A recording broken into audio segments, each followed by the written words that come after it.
Welcome back to Bound by Grace podcast. I'm Amber Hunt. This is my testimony part two.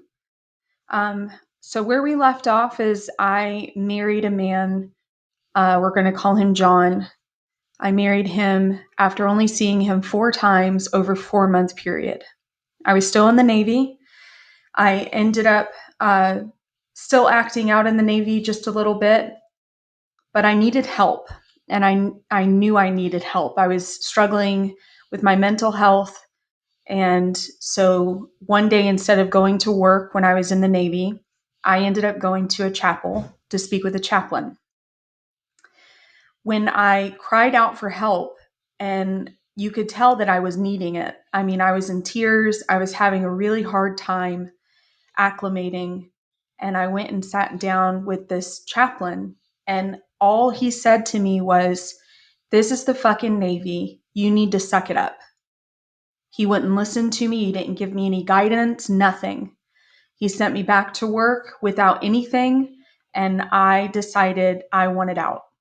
So I knew that John was about to deploy, and we had discussed me getting out and just being at home. So I went ahead and I told my Master Chief that I wanted out. He said, "Are you sure?" And I said, "Absolutely." And they had me out in 2 weeks.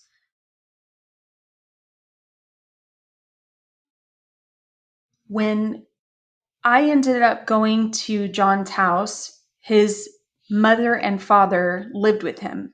It was his house, but they lived with him. And I remember starting to pay some bills um, and needing some information from them, and they would not give it to me. They were handling his finances at that point.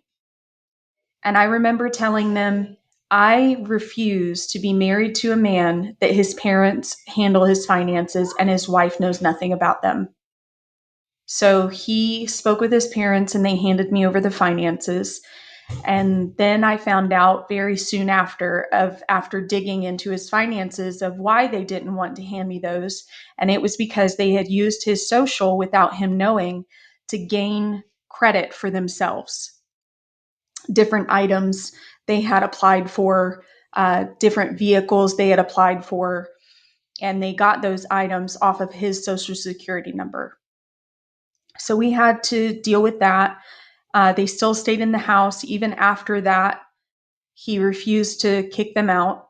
And then as I stayed there, because I was the change that was occurring in this life that they were just skating by, they started giving me a very hard time. And it was a struggle dealing with a family that is not accepting of you. When you get married, people sometimes think that, oh, it only matters what my husband and I do, how we get along. But in reality, you're marrying the family, whether you like it or not. If you're family oriented, you are marrying into the family. That is my opinion. And that was my experience. I was very close to my family. We had reconciled and we started visiting them a little here and there. And at first, it started off really well. But unfortunately, John didn't get along with my sister. And I was really close to my sister. At least I really loved her. And then he started doing these things where he would start complaining about what my parents had and what we didn't, as if they were handed it. And in reality, they had built companies from the ground up. They started with nothing. And I knew that hard work. So I never had any kind of animosity, any kind of jealousy toward that. I was proud of them. But he was different when he saw people that were doing better than us. He thought that he deserved that even without the work that it requires. So that was the first time that I really started to notice maybe this isn't the man that I thought he was. After being married, in that honeymoon phase, you would think that sex would slow down. And since I hadn't been in a real relationship before, I didn't know at the time that our sex life was excessive. I was kind of excited about it and I thought it was a good thing. And we were having sex at least 3 times a day: morning, afternoon, night, sometimes twice in the morning, sometimes twice at night, but it was at least 3 times a day. I didn't think anything of it. I just thought that he loved me. Unfortunately, there was a time in our marriage where I would say no, and that was met with a lot of irritation. So then I would let him have sex and I would sort of not participate that much. So it wasn't enjoyable for the both of us, which is not what God has called for marriages, especially when it comes to sexual relations. There were even times after we had children that, or surgery, where I was told I shouldn't have sex for a certain period of time. We're talking 4 to 6 weeks, depending on what it was that we were dealing with. The longest he ever went was 3 days. That was the longest out of 6.5 years. So it really felt like sex was expected and it was extremely important in that relationship. Our first fight, I was at work. He was still a police officer, and he came to my work while I was working and stood outside calling me over and over on the office phone until I would come outside to speak with him. I was so embarrassed. I knew that this was definitely not how you should fight. Definitely never interfere with work. That's dealing with your livelihood. I was completely against it, and I was going to be sure to let him know. So I went outside. We sat in my vehicle. He was in the driver's seat, and we started to fight. We were yelling at one another, and then finally I got silent. I became very callous in the way we fought. I thought that he was acting out like a child trying to get a rise out of me. So I stopped giving him that satisfaction. Unfortunately, that made him even more angry. And when I didn't react the way he thought I should, he started to slam his hand into the steering wheel until he broke it and the horn wouldn't stop going off. He had to pop the trunk or pop the hood in order to get the horn to stop. He had to unplug something to do it. So that was the first fight that we had where I really knew something wasn't right. We wanted a family. He deployed. While he was on deployment, I wrote him a letter every single day. Um, we spoke maybe once every 3 days. I thought things were going well. And then I saw a post on Facebook that someone had tagged him in. And of course, I'm his friend. So I saw it on his feed. And he was in a girl's room on a girl's bed in Iraq, just sitting on her bed with her stuffed animals and smiling. I found it completely inappropriate. I was thinking about him cheating. I was thinking this is something that's crossing the line for me. This isn't how a husband should act. It's definitely not how I would act as a wife. So I brought it up to him. He was very passive aggressive. And then after our conversation, he shared that conversation with this female, and she contacted me directly and told me that if I'm going to be this jealous, that I'm going to lose my husband. And I was floored that someone thought that it was okay to step in between a wife and a husband. I also was floored that he spoke with someone else of the opposite sex about our marriage. I thought it was incredibly disrespectful. When he returned from Iraq, we started trying to have a baby. Not even trying, really. We just sort of got pregnant easily. So I became pregnant. He was very, very excited. I was excited as well. I wanted to be a mom. I wanted to have a family. That's partially why I got married so young and so quickly. And then, unfortunately, after knowing I was pregnant for about a week, I lost the baby. And it was heart wrenching. First baby you ever lose is heart wrenching, even though it's quite common, especially in young adults. It doesn't take away the pain, no matter how common it is. I became pregnant after that pregnancy right away. This was with our first child. She's a beautiful girl that's 14 years old now, going on 15. Um, I love her to death. I can't believe she's going to start driving soon.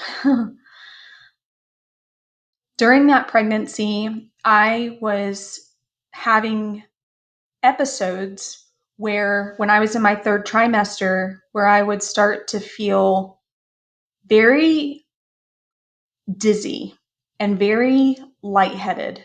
Like I needed to lay down, I needed to faint. It happened twice a day, randomly. But every time I would feel that, I felt like something wasn't right. It just so happens that I had an appointment at my OBGYN, and I was telling them this, and they said, "Well, your blood pressure is fine. Everything looks good." And then all of a sudden it hit me, and I started feeling that feeling again. And I asked them to recheck my blood pressure, and my blood pressure was sky high. So apparently, I had preeclampsia with my first pregnancy that was abnormal in the way that it presented itself. So it was something that they had to monitor. Well, during that pregnancy, during my third trimester, my husband was still a police officer. He just got back from Iraq, being a National Guardsman, and I saw his phone. He received a message from one of his coworkers, a fellow police officer, and it said something to the effect of, "Are you going to go see your girl again at Waffle House?" And I thought to myself, what is going on? And then I saw his response, and it was, "Absolutely." And his coworker laughed on the phone, LOL, and said, um, "I'm glad you found someone that you get along with." And I brought this up to him. I mean, I'm his pregnant wife. We hadn't been married but maybe a year. And I started to get jealous and started to point fingers. He denied everything. He got mad that I went on his phone. Um, Even though it was innocent, I wasn't searching for anything. He had just received a message, and I looked. When I saw the message, I started to open and see the text. Um, so I didn't go searching at this point in time. But after that, I definitely didn't have a lot of trust for him. It seemed there were two occasions that just seemed very sketchy. Um, but he was very good at denial. So I let it go and we moved forward. Having my daughter, um, we were in the hospital. I had preeclampsia. My blood pressure skyrocketed. They weren't getting a lot of kicks from the baby, so they placed me in the hospital right away and put me on some medication through an IV that was supposed to make it where my blood pressure wouldn't skyrocket and I wouldn't deliver the baby. I can't remember what it was called, but it was some sort of sodium of some sort. Anyway, it's very dangerous in high doses. It can kill you. It starts by shutting off your organs and your ability to speak. Um, while I was sitting there, my family was in the room, my father, my sister, John, his mom, his dad, and they were all standing around me, and they were talking about, should we deliver now? And they kept putting it off. And then they came over to me and they asked me what I would like to do. And I remember trying to speak and I could not talk. I couldn't move my body. The nurses came in and checked my reflexes. There were none. I just remember looking at my sister standing over me and thinking, this is how I'm going to die. Because no one was listening when I originally stated that I think I'm being given too much. They just continued to say it's the right amount. We're going to continue with it. We have to keep you and the baby safe. So I am so grateful and so thankful to my sister for being my advocate when I needed her the most. She stepped in and she locked eyes with the doctor and did not give way. She made sure that they took me off that medication and I was back to my normal self in about an hour and a half. My speech came back in about 20 minutes after being off the medication, and then I started to be able to move my body after that. We delivered our daughter at 34 weeks, I believe. It was either 32 or 34 weeks. I think it was 32 weeks. She was in the NICU for about a month. It wasn't too bad. We got approved by Ronald McDonald House for staying there. So that was good. I stayed there the whole time. John came and came about every week. When we took our daughter home, um, I started to notice that there was a big difference in our parenting styles. He was holding her one time, we were arguing, he was changing her diaper. She was still very new, very small. She was born at 2 pounds, so she was not big when she came home. She was maybe 4 pounds. He was changing her diaper. It was soon after getting home, and he got irritated with me, speaking with me, and he yanked her. And as soon as he yanked her in response to me, I ran over without even thinking and took my hand and slapped him as hard as I could in the back of his head and told him never to touch our daughter like that again. So that was the first time that I started to notice this could get dangerous. Fast forward, I became pregnant over and over again. I have been pregnant 18 times, but I only have 5 living children. So that should give you an indication of how many miscarriages I've had. Our second daughter, she's 12 now. When she was born, we lived 5 minutes from the hospital. I had fallen down the stairs and told the nurses I had fallen down the stairs, and they, of course, gave him a dirty look, thinking that was code for I was being hurt, which was not the case. I had actually fallen down the stairs, and she wasn't giving as many kicks as they wanted after that incident. So they decided to induce. She was 35 weeks. So we go to the hospital. They induced me. It was not anything we were prepared for. We thought we'd had a couple more weeks. And then she was there. After she was delivered, I asked him to go home and grab me a bag since I knew I'd be there for 3 more days. He went home 5 minutes away from us, and he was gone for 6 hours. I had no idea where my husband was. I kept texting him. He said that he was doing laundry. I finally got irritated and I told him laundry doesn't take that long. Please come back. We just had a baby. He came back. And then when I was released from the hospital, he went back to work. I was home with the babies and I checked the computer. I just had this eerie feeling of something's wrong. Let me check the computer. And that is the first time that I have ever experienced what would be considered porn addiction. While I was in the hospital with my daughter, for the full 6 hours, my husband was not there. He was Googling and searching multifaceted, different types of pornography on the computer. It was over 6 hours worth of searches. I was so disgusted with myself, and I know that it wasn't me now that I'm healing. But back then, I thought it was me. I really thought that I wasn't giving enough. I wasn't doing enough. And how can someone even think that? Especially someone who is giving him sex 3 times a day. It just makes me really sad now to think of how little I thought of myself, to think that that had anything to do with me as a person.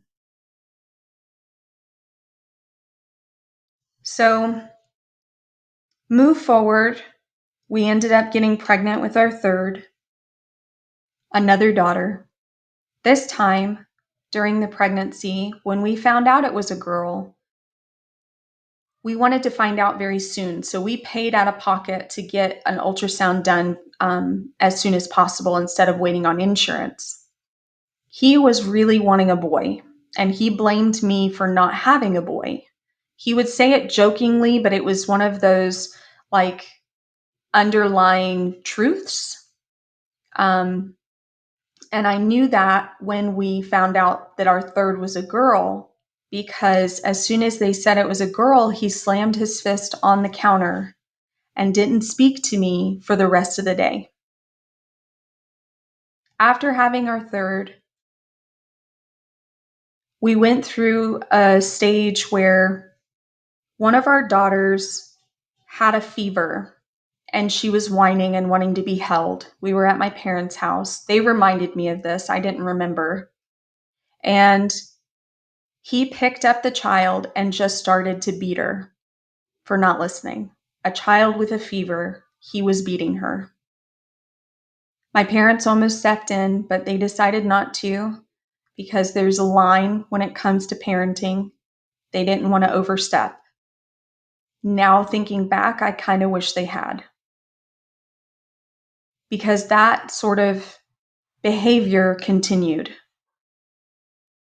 One time, our daughter, our oldest, had gotten on the couch and he was holding our newborn, our third daughter, and our oldest accidentally knocked our newborn off the couch.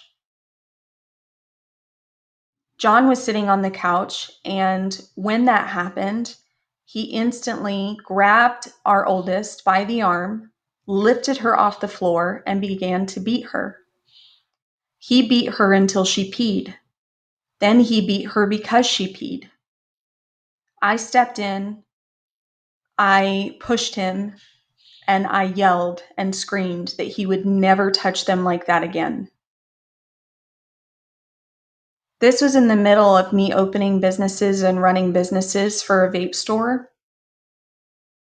So during that time of running those businesses, I had 3 different locations. I was going to leave him due to the pornography, but also due to the way he treated our daughters. He wouldn't allow me to hold them. He said it would spoil them. I found out from the nanny later that when he came home, they would run downstairs and scream, "Daddy, Daddy, Daddy." And he would look at them, point his finger, and say, "Go back upstairs." When I came home, they would say, "Mommy, Mommy, Mommy." And I would hug them and I would say, "How was your day?" And then we would go in the living room and start to play or do whatever else was needed. So it was something that there was a disconnect between him and his children. Um, so I got pregnant with a fourth. This was after he took over our businesses. He had told me that I made him feel emasculated when I wouldn't allow him to make business decisions, even though I had spoken to him respectfully, and there was a reason why I chose to go a different route when he would state certain things, because I saw that it was business savvy to go a different route. There was a lot of money to be lost in the way that he wanted to run the business. When he told me that he felt emasculated, I went ahead and handed him the businesses because I wanted to be a good wife and I felt bad for what he was saying. So when I handed him the businesses, I foresaw that they would go under. So I took a job at a cell phone store. Right when I took the job, about 2 months in, I got pregnant with our fourth child and we lost the businesses. I was able to salvage it enough to be able to sell them to another vape store for just at cost, just so we didn't lose any money. So we were fortunate to be able to do that for sure. But when I got pregnant with the fourth, I had to take shots every day, like I did with the others, because I was found to have something called antiphospholipid syndrome, which is a blood clotting disorder. And I only got it when I was pregnant because of the rise in estrogen. It made that autoimmune kick in. So I was taking my shots. It means that you have a likelihood of losing the baby from blood clots. You also have a likelihood of placenta uh, abruption if they don't keep an eye on your fluids. So I was 35 weeks. I went into my OBGYN. I wasn't feeling confident in my pregnancy. I thought something was wrong. And I told them that. I went in to scan, and I remember the nurse scanning my belly and saying, "I cannot believe you have not been drinking water." Now, for anyone that knows anything about pregnancy, at 35 weeks, it doesn't matter how much you're drinking water.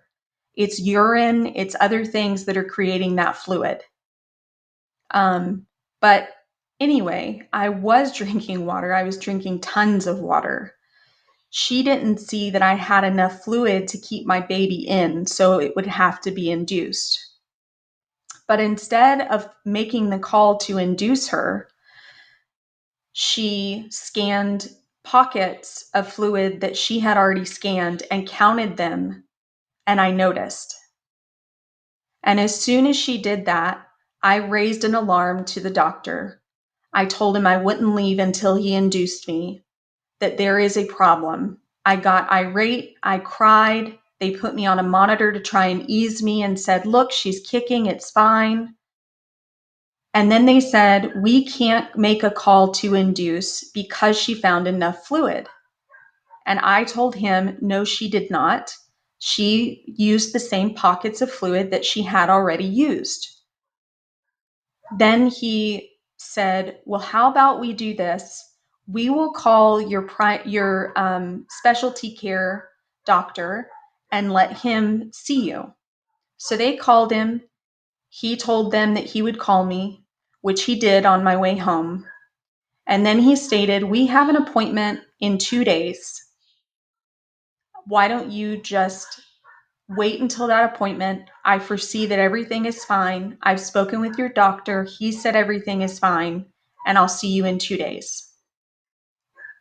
So I'm laying in bed, and it's the day before my appointment with my specialty doctor.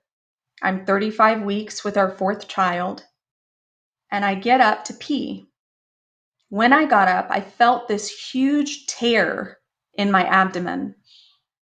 And I went to pee, but I didn't want to be a burden to anyone and make a big deal out of something, and it wasn't. So, what I attributed the tear to was I was tearing my abdomen muscles because they were already splitting from me being so big. So, I just thought it was a tear from the abdominal wall.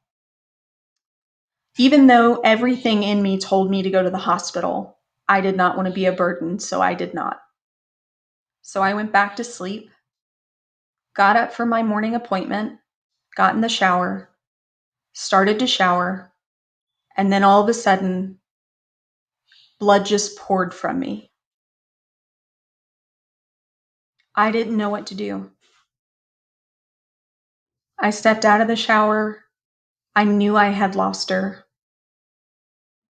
I took a gray towel and wiped up the blood, and then continued to hold it between my legs as my husband called 911. And I just kept saying, I think I've lost her. I think I've lost her. Her name was Kelsey Grace.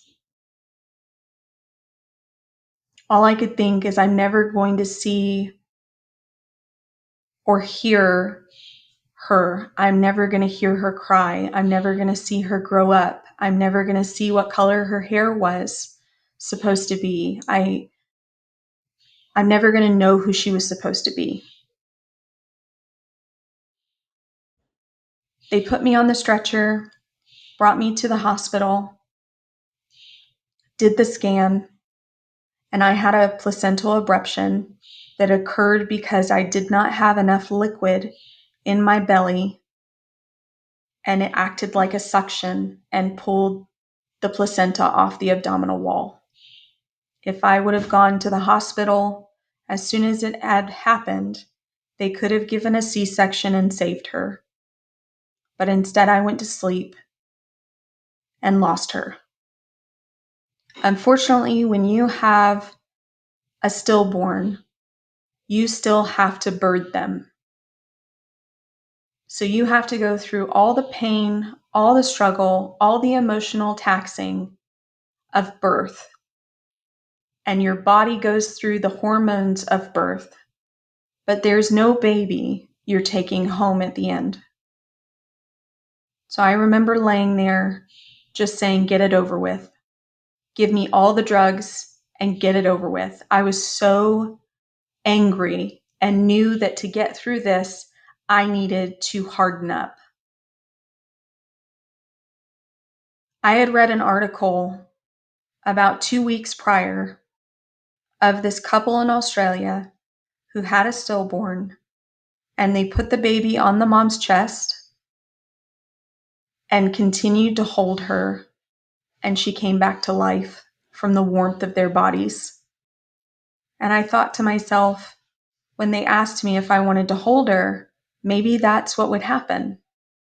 So I had this sliver of hope from reading that article that that's what would happen. Kelsey was born. I cried. They handed her to me. I placed her on my chest. She was as big as a newborn baby is supposed to be. And while I held her, I just prayed. And I cried. And it was the first time that my husband had shown real remorse, where he came over and held me.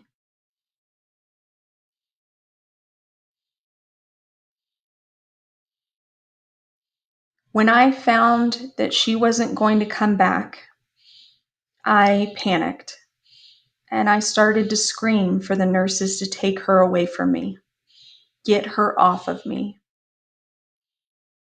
They took her off of me, had a confused look on their face, and then, as with any delivery, you get moved to a different room along with your baby.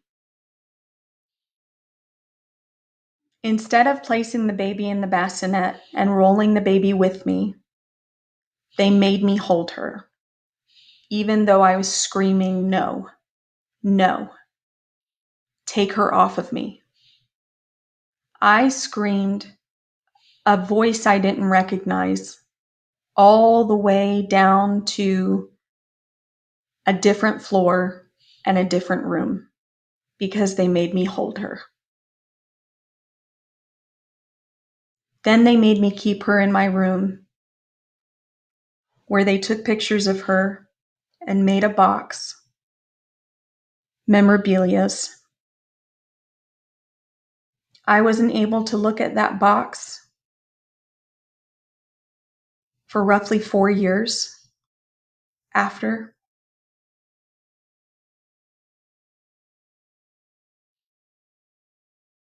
After having her, we went home.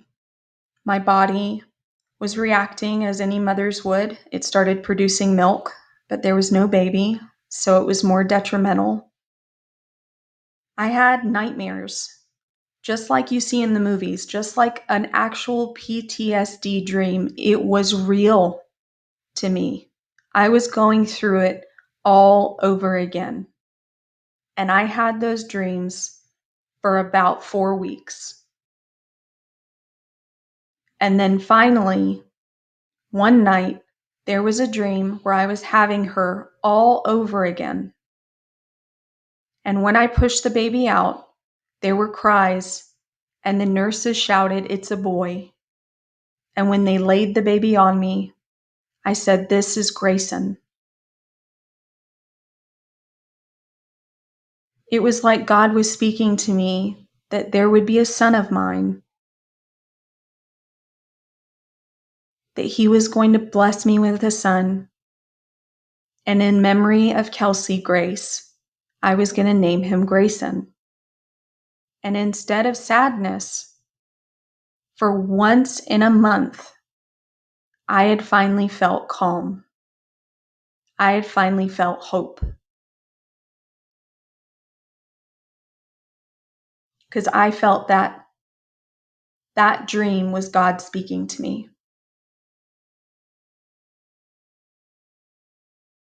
There's no coming back from a loss like that. There's no way of explaining it except saying that when it happens, you are not the same person. You're someone else.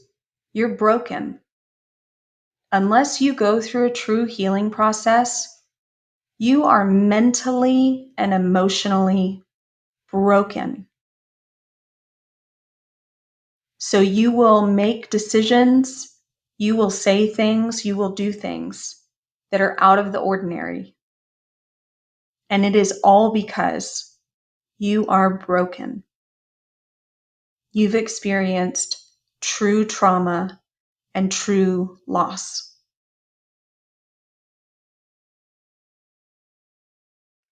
I'm going to go ahead and stop here.